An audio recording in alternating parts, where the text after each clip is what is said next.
దిలీప్ ప్రకాష్ గారు నటించిన ఉత్సవం మూవీ ఎలా ఉంది? కీర్తి సురేష్ గారు నటించిన రఘుతాత మూవీతో పాటుగా ఏఆర్ఎం టొవినో థామస్ ఇంకా కృతి శెట్టి నటించిన మెయిన్ లీడ్ లో నటించిన ఈ మూవీ కూడా. ఇవన్నీ మూవీస్ రివ్యూ అయితే చూద్దాం భయ్యా.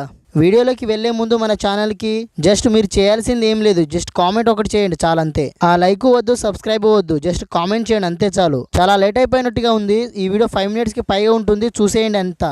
రఘుతాత ఈ మూవీ G5 లో రిలీజ్ అయ్యింది. థియేటర్లో తమిళ్లో రిలీజ్ అయ్యి ఓటీటీలో మాత్రం G5 లో తెలుగులో రిలీజ్ అయ్యింది. ఈ మూవీని చూశాక నాకు మాత్రం ఈ మూవీ కూడా పోతుందని అనుకున్నాను. కాకపోతే ఆ సెకండ్ హాఫ్ లో వచ్చే కామెడీ సీన్ ని చూశాక అనిపించింది. కీర్తి సురేష్ ఇంకా రవీంద్ర విజయ్ గారి యాక్టింగ్ ని చూసి మాత్రం మేజర్ హైలైట్ ఈ మూవీకి. చాలా బాగా చేశారు. వాళ్ళ ఇద్దరి యాక్టింగ్ మాత్రం మేజర్ ప్లస్ పాయింటే భయ్యా ఈ మూవీకి. ఈ మూవీని ఫ్యామిలీతో పక్కాగా చూడవచ్చు. ఇందులో అడల్ట్ సీన్స్ ఏం లేదు. ఈ మూవీ బేసిక్ స్టోరీ లైన్ వచ్చేసి ఒక తాత, అతనికి బ్రతకడానికి ఎక్కువ రోజులేం ఉండదు. తన మనవరాలైన కీర్తి సురేష్ మ్యారేజ్ ని చూశాక చనిపోతానని అంటాడు. అసలు అప్పుడు ఏం జరిగింది? కీర్తి సురేష్ గారు పెళ్లి చేసుకున్నారా లేదా, తాతగారి కళ నెరవేరిందా లేదా అనేది బేసిక్ స్టోరీ లైన్. ఫస్ట్ గా ఈ మూవీలో మైనస్ పాయింట్ గురించి చెప్పుకుందాం. ఫస్ట్ హాఫ్ మాత్రం ఎంత స్లోగా నడుస్తుందంటే ఇందులో ఇంట్రడక్షన్ ఎందుకు చేస్తున్నారో ఏమో అసలు అర్థమే కాదు. ఫస్ట్ హాఫ్ లో ఇంకా కొన్ని సీన్స్ అయితే చాలా అంటే చాలా లాగ్ అనిపించాయి. మాస్ ఆడియన్స్ కి అయితే ఈ మూవీ అస్సలే సెట్ కాదు భయ్యా. ఇంకా ఈ మూవీలో ప్లస్ పాయింట్ గురించి మాట్లాడితే కీర్తి సురేష్ ఇంకా రవీంద్ర విజయ్ గారి యాక్టింగ్ మాత్రం చాలా మంచి ఎక్స్పీరియన్స్ ఇస్తుంది ఈ మూవీకి. అసలు నేను ఈ మూవీ పోస్టర్ లో కీర్తి సురేష్ గారి పక్కన రవీంద్ర విజయ్ గారు తనని చూశాక ఎందుకు పెట్టారనిపించింది, కానీ ఈ మూవీ చూశాక తను తప్ప ఈ రోల్ కి ఎవ్వరు సెట్ కారనిపించింది నాకైతే. ఈ రోల్ కి ఇతనే పర్ఫెక్ట్ అని కూడా చెప్పొచ్చు.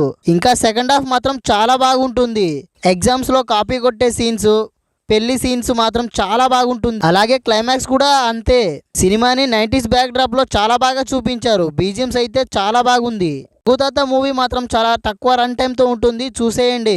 ఈ మూవీని చూసిన వాళ్ళు మాత్రం కామెంట్ బాక్స్ లో పెట్టేయండి మీ అభిప్రాయాన్ని ఎలా ఉందో. రజీనా కాసెండ్రా ఇంకా దిలీప్ ప్రకాష్ మెయిన్ లీడ్ లో నటించిన ఉత్సవం మూవీ రివ్యూ ఏంటో చూద్దాం. నాటక రంగంలో ఒక మంచి పేరుని సంపాదించుకున్న ఒక మంచి ఫ్రెండ్స్ వాళ్ళ పిల్లలని ఒకరికి ఒకరిని ఇచ్చి మ్యారేజ్ చేయాలి అనుకుంటారు. మ్యారేజ్ అయ్యే రోజు అమ్మాయి ఇంకా అబ్బాయి ఇద్దరు పారిపోతారు. ఇక్కడ మాత్రం వాళ్ళిద్దరు కలిసి పారిపోలేదు భయ్యా, ఇద్దరు వేరే వేరే తీరుగా పారిపోయారు. వీళ్ళు ఎందుకు పారిపోయారు, వీళ్ళు మళ్ళీ కలుస్తారా లేదా అనేదే స్టోరీ లైన్. ఈ మూవీలో పాజిటివ్ విషయానికి వచ్చినట్టయితే సెకండ్ హాఫ్ లో వీళ్ళు చేసిన సీన్స్ మాత్రం చాలా బాగుంటాయి.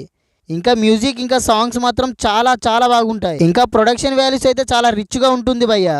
ఇంకా ఈ స్టేజ్ డ్రామా రిలేటెడ్ డైలాగ్స్ మాత్రం చాలా బాగా వర్క్ అయ్యాయి. ఇంకా నెగిటివ్ విషయానికి వస్తే దిలీప్ ప్రకాష్ గారి యాక్టింగ్ మాత్రం అస్సలు బాగాలేదు భయ్యా. ఈ మూవీ మొత్తంలో ఇంతమంది లెజెండ్ యాక్టర్స్ ని పెట్టుకొని తన యాక్టింగ్ ని చూస్తుంటే మాత్రం చాలా బాధగా ఉంటుంది భయ్యా. అసలు నవ్వడం రావడం లేదు, ఏడవడం రావడం లేదు, ఒక మంచి ఎక్స్ప్రెషన్స్ కూడా ఇవ్వడం రావడం లేదు భయ్యా. అసలు ఈ సినిమా మొత్తం పోయింది తన యాక్టింగ్ వల్లనే అని చెప్పొచ్చు. అంత చండాలంగా చేశాడు తనైతే. ఈ మూవీలో చాలా నెగిటివ్స్ ఉన్నాయి భయ్యా. ఇంకా ఎడిటింగ్ గురించి ఇంత తక్కువ మాట్లాడితే అంత మంచిది అనిపిస్తుంది నాకైతే. ఈ మూవీ మాత్రం బిలో యావరేజ్ మూవీనే. సో ఇంకా next movie ARM Tovino Thomas ఇంకా కృతి శెట్టి నటించిన ఈ మూవీ గురించి అయితే చూద్దాం భయ్యా. స్టోరీ లైన్ విషయానికి వస్తే అజయ్ అనే ఒక ఎలక్ట్రీషియన్ తన తాత ఒక దొంగ అవ్వడంతో వాళ్ళ ఏ ఊరిలో దొంగతనం జరిగినా వాళ్ళ మీదనే వస్తుంది. అంటే అజయ్ గారి మీదనే నిందొస్తుంది. అజయ్ గారు అదే ఊర్లో ఉన్న జమీందారు కూతుర్ని లవ్ చేస్తారు. తన పేరు వచ్చేసి లక్ష్మి. తనతో ప్రేమలో పడతాడు. ఇలాంటి టైంలోనే అజయ్ కి పెద్ద ప్రాబ్లం వచ్చి పడుతుంది భయ్యా. తను ఆ ప్రాబ్లం నుండి బయట పడ్డాడా లేదా అనేదే స్టోరీ లైన్. సో మనం పాజిటివ్ విషయానికి వస్తే టొవినో థామస్ యాక్టింగ్ మాత్రం వేరే లెవెల్ భయ్యా.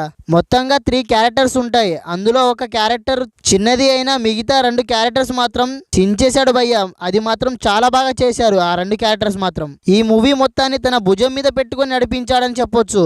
ఇలా చెప్పడం కూడా చాలా తక్కువ అనిపిస్తుంది. బీజిఎమ్స్ అండ్ సాంగ్స్ మాత్రం ఈ మూవీకి మేజర్ ప్లస్ పాయింట్ అనే చెప్పొచ్చు. సెకండ్ హాఫ్ లో కొన్ని సీన్స్ మాత్రం మొత్తం గూస్ బంప్సే భయ్యా, పక్కాగా చెప్తున్నా కదా. సాంగ్స్ కూడా సినిమాకి స్పీడ్ బ్రేక్ లా కాకుండా చాలా స్మూత్ గా వెళ్ళిపోతాయి. సినిమాటోగ్రఫీ కూడా చాలా బాగుంది. ఇంకా ప్రొడక్షన్స్ కూడా చాలా మంచి రిచ్ లుక్ లో చేశారు. సో నెగిటివ్ విషయానికి వస్తే స్క్రీన్ ప్లే మాత్రం చాలా మైనస్ పాయింటే భయ్యా. ఈ మూవీకి స్మూత్ గా అలా అలా వెళ్ళిపోతుంది కానీ ఒక్క ప్లేస్ లో కూడా హై పొజిషన్ రాదు భయ్యా. కీర్తి శెట్టిని లవ్ పోర్షన్ వరకు మాత్రమే వాడుకున్నారు. అసలు తనకైనా ఒక మంచి రోల్ ని ఇచ్చి ఉంటే మాత్రం చాలా బాగుండేది. తనకు కూడా ఒక ఇంపాక్ట్ఫుల్ రోల్ ని రాసేది ఉండేది. అసలు ఈ 3 మూవీస్ లో ఏ మూవీని చూసారో కామెంట్ చేయండి. ఇంకా ఎలా ఉందో కూడా కామెంట్ చేయండి భయ్యా. నా షార్ట్ వీడియోని సపోర్ట్ చేస్తున్నట్టు ఫుల్ వీడియోని కూడా సపోర్ట్ చేయండి భయ్యా ప్లీజ్. కొంచెం లైక్ చేసుకోండి. అలానే ఇలాంటి మంచి కంటెంట్స్ కావాలి అనుకుంటే సబ్స్క్రైబ్ చేసుకోవడం మాత్రం పక్కాగా భయ్యా. ఇక ఉంటా మరి. Thank you for watching. Signing off గోలుభాయ్ SNR.